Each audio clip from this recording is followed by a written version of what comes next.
You're listening to another ambitious entrepreneurnetwork.com podcast, the voice for entrepreneurs and small business. Now, onto the show. Welcome to Business in Heels podcast, the podcast that inspires and educates women in business globally to succeed. Now over to your host, Anne-Marie Cross. So welcome to another episode of Business in Heels podcast. Yes, I'm your host, Anne-Marie Cross, brand and podcast strategist. Now, today's show is an exciting one. It's part of a two-part special series where we're speaking to contributing authors of the book Raw, which Business in Heels is excited to be launching. So this is part one, where we're going to continue to hear from each of the contributing authors that are here with me today as they share a little bit more about their personal stories and, of course, each of the chapters that they contributed. Now, Raw, real stories from 9 resilient women. Now, here's a little snippet about the book, just to provide you with some context. The world doesn't owe us perfection, nor does it owe us eternal youth. That's just not how it works. And here are a few other things the world doesn't owe us either: shame, guilt, ridicule, poverty, horror, impotence, violence, fear. Nonetheless, it seems we get an unhealthy dose of those sometimes too. Mostly, it's not a case of it, it's when, or if, it's when.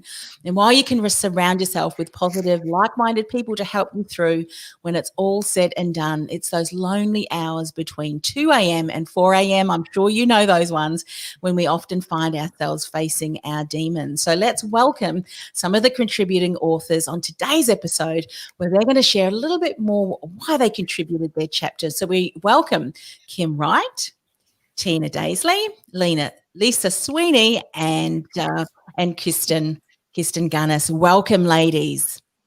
Thanks, Anne-Marie. Hi. Hi, Marie. Let's start with you, because you are the CEO of Business in Heels International. Before we speak about your chapter, I'd love to find out, and I'm sure the audience would as well, is why you decided to create this project, why you decided to spearhead the book, which I know is going to be an incredibly important and influential resource, especially considering what we are facing in the world today, especially if we're living in Victoria. Thanks, Anne-Marie. And look, you never have that gift of foresight. Had we known that we'd be facing the COVID situation, it was more important than ever to put this book out. I guess, luckily for me, I get to talk to lots of women, and it seemed that many had a burning story inside them, and that the telling of the story would make the rest of us richer. And I think for many women, the biggest issue is confidence and working through a lot of past experiences. And many people get stuck in that mode and unfortunately allow some of those things that have happened in their past to guide them into the future, not necessarily in a positive way. And I thought, as I was talking to various people, if we could come up with a story that was, a book compilation of stories about resilience, perhaps that's something that people use as a tool to understand, and maybe they could relate to various authors. And the idea of doing a solo book was certainly not ever on the cards. The idea of doing a compilation story, I think we're the richer for storytelling. It's part of our DNA. And so, we were pretty excited to come up with the idea and put that together. Yeah, fantastic. And of course, your chapter, Lisa, is Focus on the Good. I'll just read a little bit of a bio that you've sent here. And you said you see it in your 2 children every day. They're calm, and at times not so calm, acceptance of things not going to plan, and the resultant determination that leads to further experimentation, frustration, fun, growth, enjoyment, frustration again, and the eventual pride that it is the hallmark of their success. So share a little bit more, Lisa, about what inspired you to write your chapter, Focus on the Good. I think, look, as I said to you, it's one of those things. Most people look at me and think I've led a lucky life, and I believe I have led a very lucky life. But along that way, there were highs and lows in that journey, and I guess some of them could have been very pivotal in making me a different person to the one I am today. So I chose, after going through a very bad situation, to come out and focus on the good. And I think, as I said, that's something that I see in my kids every day. And it's quite often something that if you can encourage other people to look at it from that perspective, it makes a huge difference. And it's interesting because already I've been getting some feedback about my chapter in the book. And for some people, it's already inspired them to look at some of those bad situations differently. So, and that was why I did it. Yeah, let's talk about looking at the good in situations. That often has to become or be an intentional step, doesn't it? It doesn't happen naturally. Share a little bit of insight on that, because I think this is a huge lesson we can all learn.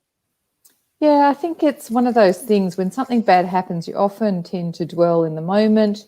You reflect and circle back over and over again on pain and suffering of the time. And quite often that's a really negative thing to do.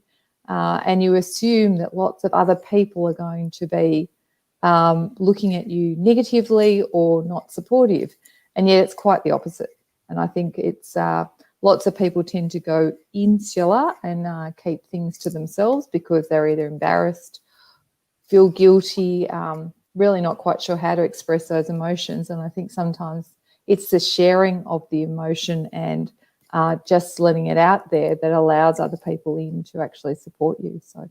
Yeah, one of the other things that I know that you've said, and I'd love for you to share a little bit more about this, because I think this is fabulous as well, is that people, when they don't take themselves too seriously either, can often find that they can bounce back. Is that something that you've developed in your life and seen in others, or was it something that you've had to learn? Because bouncing back, you have some people that no matter what happens, they don't take themselves too seriously. They can have a bit of a laugh and then off they go to find a solution. How did that kind of play out in your life, and maybe that experience that happened with you? Look, I think probably I had an element of that in me, but it's a skill I've honed over the years. And I'm sure, because this particular incident that I wrote about happened in my early 20s, I don't think I was nearly as good at bouncing back as I am today. And it's something, the shorter time you can have to wallow in whatever the problem is, the better it is for you. So I think learning skills and techniques and just having a bit of a laugh with people. And look, as I said to you, I have a very lucky life. I'm surrounded by a very supportive family and they're heaps of fun. And it's quite often in those moments of, challenge, we all go, move on to the next thing. Yeah, I love that. Thanks, Lisa. We'll probably circle back round before we finish the show and maybe get you to share just one insight that you'd like to leave with people. But let's move on to Kim. Kim Wright, your chapter was called Understanding and Forgiveness. I'll just read a snippet here from your bio. You say, my positive nature and unshakable belief that I will come out the other side has gotten me through many of life's adversities.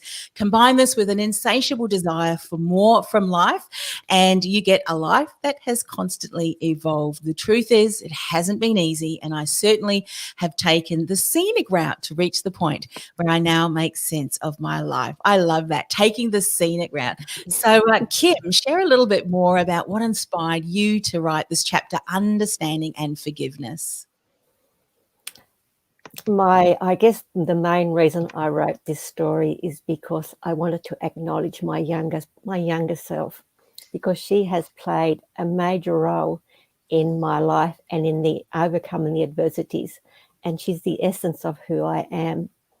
And the other reason I wanted to write the story is I have a burning desire to be an inspirational speaker, particularly to young adults, in regards to where we start in life is not necessarily where we end up. So they say you can do it one of two ways. You become a speaker and then you write a book, or you write a book and then you become a speaker. So I saw this as a way of being able to bring this to fruition. I love that. And, how often it would be something that we'd all want to do is to write a note or write a letter to our younger selves. And of course, you've written a chapter, which I'm sure many of the insights you would have shared with her are now insights that you share with others. What would you say would be the greatest gift or insight that you would like to share with her that you know is going to be so empowering? I mean, when you think of what's going on in our world today, and you know, with a lot of the challenges that many of our youth that perhaps, you know, was the same age as you were, Kim, a lot of challenges. So what would be that one insight that you'd really want to share and leave with her today? I think it really is about self-love and self-acceptance. There is a lot of challenges. Our young people, you know, even doesn't matter what decade or what era we're talking about, there are challenges when you're a teenager. There's a whole lot of body changes going on, a lot of conflicting messages. And in amongst that, we're meant to be knowing where we're heading in life.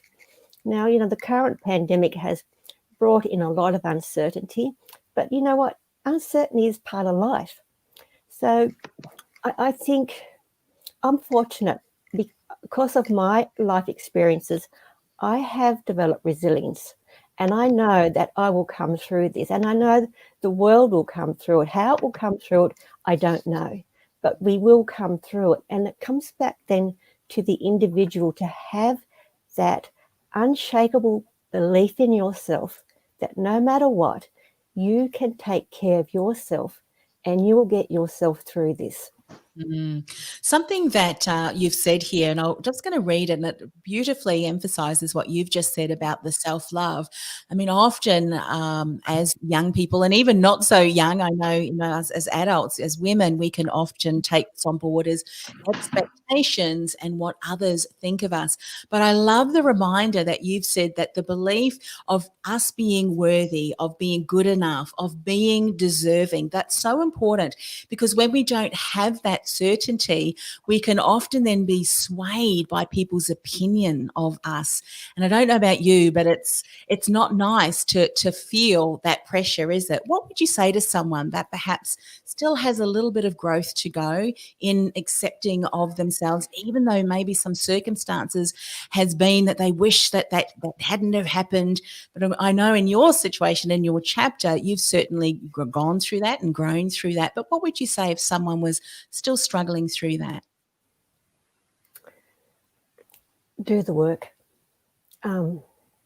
It's not easy, and I don't wish to play down anyone's struggles, but the answers are within you, and you need to do that work. Now, sometimes you may need to get professional help to help you through that process, but you cannot. Life is too short.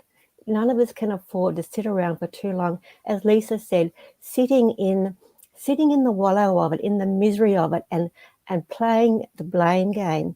You know, the sooner you can call on your own resources and build that sense of self-belief, find people who believe you, who believe in you, find people who support and encourage you, and surround yourself with those people. And you know, and it's there's no one answer. It's an individual journey. We all walk our life in the path that we choose, and I do believe that we choose it. And there will come a turning point in life for some people when they are fed up with their own crap and they decide to start making the changes to have a happier and a more successful life than the one that's currently being dealt to them. I love that. And what I really want to emphasize in something that you've just said, just in case people have missed it, no matter what's happening, you have a choice. And the choice may be what you've said, you know what, I'm going to get support. I'm going to surround myself with people who speak positivity into my life, who are there to support me. And it really needs to start with ourselves, doesn't it, Kim? It really does. I love that. Thank you so much for sharing. So Tina, let's move on to you. Your chapter is called The Upside of Falling Down. Let me just read a little bit about what you've said in your bio. You've said that you have found your happy place, supporting people and organizations to connect with their values, to redefine success for them on their terms. After spending 20 years working hard to tick all the boxes for success, you finally realize that the two most important things that you are missing are the same things that you believe are two of the most underused, misunderstood, and undervalued words in the English language, and certainly in our workplaces. I'm intrigued. Are you going to share what those 2 words are? Do we have to get a copy of the book? Tell us more about Get a copy. falling Of course, you down. have to get a copy of the book. Anne-Marie, for me, my story is about the surprise of my story, I suppose, and that as I've over the last couple of years, I keep getting asked to share my story, and then I get asked to come and speak to people around resilience and run workshops and things on resilience, and it made me kind of reflect on other people's perception of my story. And I realised that what was surprising to me could very well surprise most of us, or many of us, for certain, because we're all so busy beavering away doing what we think we need to be doing and doing what we think is the right thing to do, that sometimes we actually forget to check in if we're doing the right things, and that can have pretty big consequences. Yeah. Was that something that you learned or observed? Because, sometimes we learn our greatest lessons after it's kind of been repeating over and over again. And I love the way that Kim said, sometimes you just get to a stage where you go, you know what, enough is enough. So how did that pan out for you? Was that a lesson gradually over time, or how did that work? That worked like a brick wall. So I was incredibly skilled at ignoring my reality, and had an amazing facade up about how well I was doing with everything and coping with this crazy world that had created for myself. And then my body was the message, and so it certainly wasn't a slow dawning. I didn't have this moment of reality. I got really sick, and I couldn't go to work anymore. And so after literally 7 weeks of being just confused, I suppose, about why on earth I wasn't just going back to work and what was the matter with me, and then lots of conversations with psychologists and journaling and reflection, that's when the reflection and the insight came, when I had to remove all the barriers that I'd put up so that I could create this own reality for myself. That was a bad sentence, but hopefully you know what I mean. You know what you've said in that, I think, is such a lesson for all of us. We just push often, don't we? We push. We put expectations often that are so high on ourselves, and expectations from others, which often aren't expectations that they have, to the point where our bodies finally kind of get to a stage where they go, well, if you're not going to take control of the situation, I'm going to take control, and I'm going to, force you to rest. If you could go back, and why I'm asking to share this, I know that there's going to be other women and maybe even men that are pushing, and not noticing the signs that their body is saying, or maybe even taking heed of the people who love them and are close to them to say, hey, you need to slow down, look after yourself, give yourself some space and grace to rest. What would you say? Maybe similar to, I think, what Kim was saying. She would have loved to write this to her younger self. What would you say to that younger you, some of the warning signs to take heed? Oh, I get asked this a lot, actually, and it is about listening to those other people. And so my advice to everybody, and if I could turn back time, would be that when I was well and when things were kind of humming along nicely for me, I wish I'd sat down then and thought about what are kind of the signs that I might be losing control, or what are the signs I'm getting too tired and I'm starting to not listen to everybody. I think of it as a kind of well-being traffic light.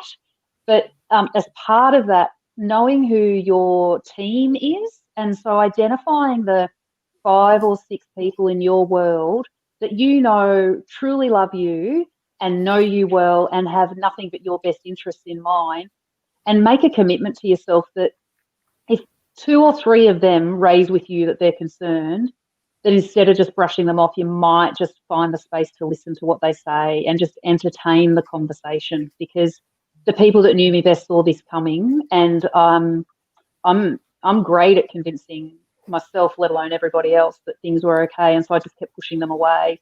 There were plenty of conversations that people tried to have with me that I dismissed. Would you say that often we put expectations on ourselves, but and as women, what we tend to do, because we wear a lot of different hats, best friend, mum, wife, business partner, all of those things. We try and stretch ourselves way, way, way too thin.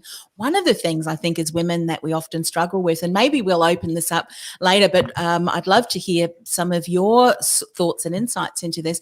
We find it hard to say no to things that may come across our desk, or no to things that other people, because often we're the doers. We go, you know what? Tina can do that.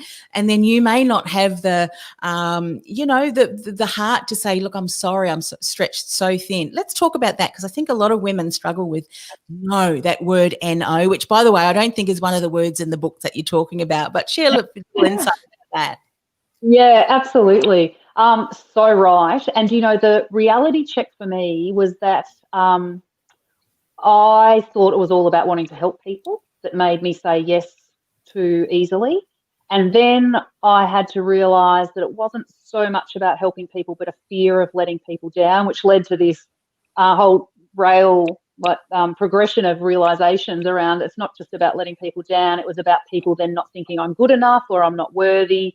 And then the old imposter syndrome, I had to embrace that and realise that it was about the fact that all of those moments where I would knowingly choose something, and I call them unconscious compromises, where because of the auto filters and decision making that I've built up in myself, I say yes to people, knowing full well that I don't have capacity or time, is an absolute fear of not having validation from other people, because I didn't have the belief in myself. And that's an ongoing journey, and I applaud anybody that's on the other side of it, but I suspect it's a lifetime journey for most of us. For all of us. And it's interesting, isn't it? We have this whole conversation in our minds, and then we do finally have the courage to say no, and the other person says, oh, okay, then I'll find someone else, or I'll do it myself.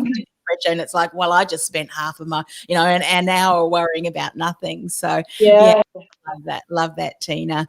Kirsten, your chapter was called I Accept Me. Let's just read a little bit of your bio. You have worked internationally and domestically in the telco industry, and you know how hard it can be to succeed as a woman on your own merit. Now, you're passionate about supporting women to win the rewards they deserve.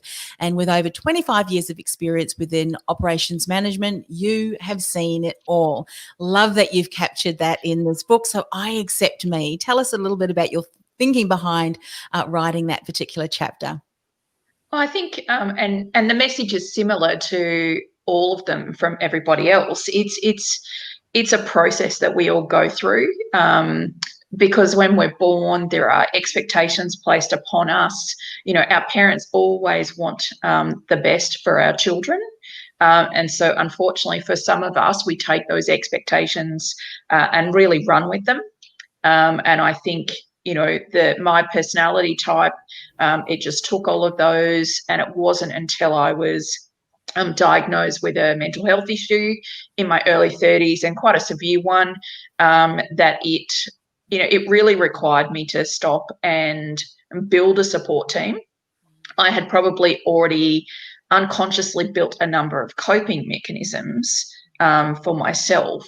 But I was able to get through right up until, something quite disastrous in my personal life occurred, which required me to actually just stop and think and go, perhaps my life isn't what it's all been cracked up to be. And are these decisions that I've made consciously or unconsciously? Is there perhaps changes that I need to make?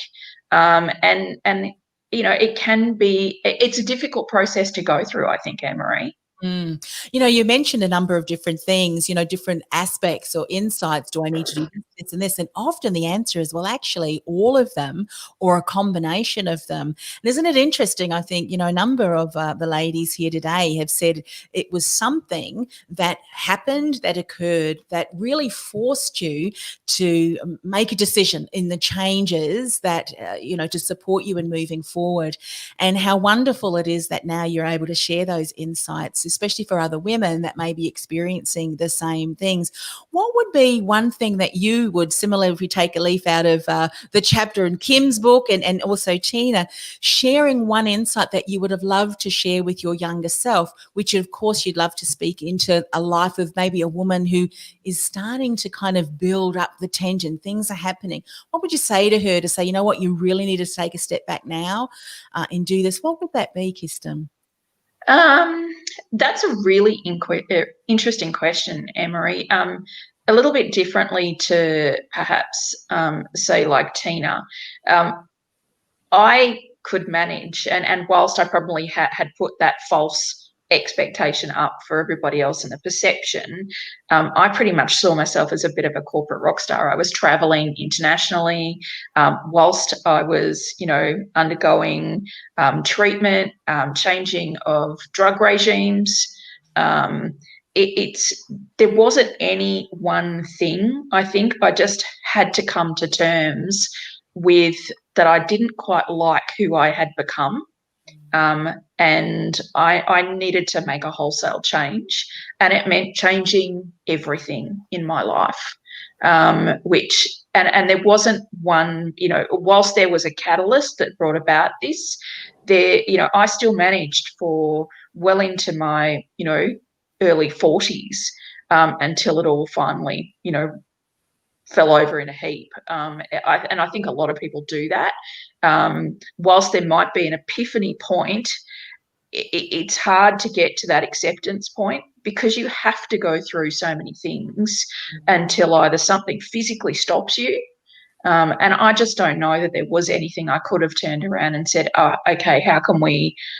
I think I had to learn all of these lessons. I think that's what it meant. I think sometimes whilst we might complain about all of the things that are put in front of us, it's actually what makes us stronger. If we don't experience these things, we don't learn from them, because we're just not going to have those real life experiences. And so how do you understand, the very difference between empathy versus sympathy? Yeah. It's, I think that's that whole acceptance thing. It's a hereditary mental health issue.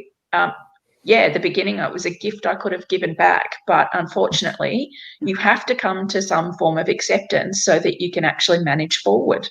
Yeah. Something that just, from your bio here, that you were working in very much, I would imagine, male-dominated industries. You know how hard it is to succeed as a woman. Something that I have really found when I'm interviewing incredible women such as yourself and all the panels members here is that, you're really skilled and you've got strengths in certain areas, and we may find ourselves, in a workplace or in a situation where we have to, we take it upon ourselves that we have to prove ourselves, and we end up working so much harder. And look, in some instances, it's great because, we're learning new things and we're overcoming challenges and all of that. But in hindsight, sometimes it's just being the best that we can be with our own unique strength and not having to feel like we are competing against anyone, and just bringing our best selves to the workplace. Would you say that that's fair, that often you felt like you were competing? Maybe the environment was such that you needed to. Speak a little bit more about this, because I think so many women can relate to this. Look, unfortunately, I just don't think the commercial world allows, I quite often worked 17-hour days, 7 days a week. I was living on a New York time zone from here in Australia. So my nights were spent permanently on the phone. It is a very competitive environment because as you climb that corporate ladder, there are less and less opportunities to be promoted, to be given opportunities, and you have to be doing more than just your day job. You have to be visible. You have to know how to network well. And unfortunately, it requires everybody to work hard if you're wanting to move forward, and that's just corporate. And I'd like to think it will change, but I'm not quite sure that it will after all these years. It's got its built-in rules, and as organisational structures flatten, it's getting harder and harder to find those roles that we want to go for. And if the culture is not set up correctly, then it makes it just as difficult. And, you know, I quite often would be the only female in the room with very, you know, type A males. And so you're competing not just against all of those other people in the room, you're competing against the fact that you're the only female in the room, and they quite often don't get you. So, you know, you need to sometimes, you know, whilst there's that whole thing of you need to be authentic in your own self, you know, unfortunately, because you are in a competitive environment, you can't just, have a little fit and have the emotions for that day, because, you know, that's quite often how women cope with frustration, is that we do cry, and I'm no different to anybody else, but that can't be seen, because unfortunately that'll come back to bite you. So a lot of those things, it's not easy. And, you know, and if the corporate world could be, you know, a lot more accepting of that, because I think there's a lot more men that are not that competitive either, and they really don't want to be in those environments. But unfortunately, that's just how it's built. Yeah, well, all the more reason to join organisations such as Business and Heals, so we can all open up our own businesses and change the culture, or get in those leadership roles and change the culture. Because I'm sure, as you have said, Kirsten, there are a lot of men that would be going, finally, let's all appreciate this. Amazing, ladies. And of course, the book is called Raw. Lisa, just before we do a bit of a round table, just to finish things off, how can people get a copy of the book? What's the best way for them to do that? We'll send you out a link to it. It's on our website, and it's the easiest way to do it. And then, you know, if you want to list which author that you've connected with, it's a great part of it. So www.businessandheals.com. But aren't all the authors' stories amazing, Anne-Marie? Like, you've only tapped half of them so far. Oh, that's right. We've got another half of the authors coming up in about an hour this time. But it's been, I mean, we've just scratched the surface. But what I love about this is that, you know, we see that, you know, often as women, I think we also can be in the perception that we're the only ones that experience that. And then we start having other conversations, you know, being a little bit vulnerable with the trusted friends, and having these conversations, we realize that they have also, you know, maybe gone through something, and we can learn from that.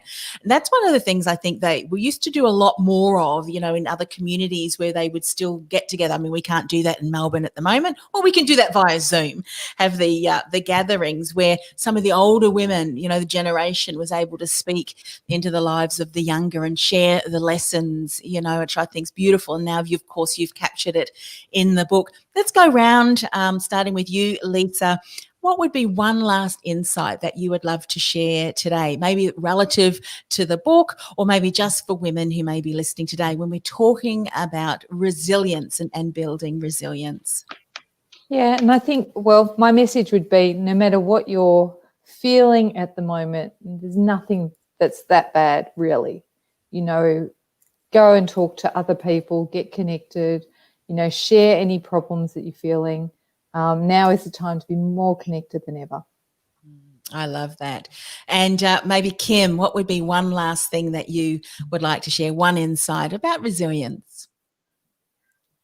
Very good question, Anne-Marie. Resilience.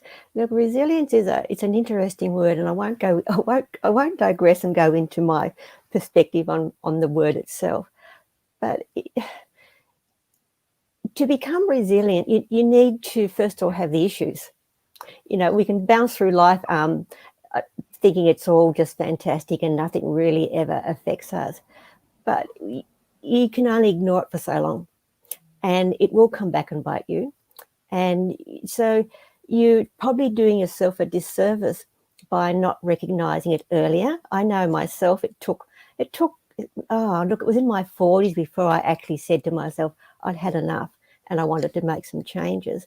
But looking back on that, though, I'm not sure who said it, but I think it was Kirsten. You know, those experiences I had to keep repeating those until I said to myself, I've had enough and I want to make the changes.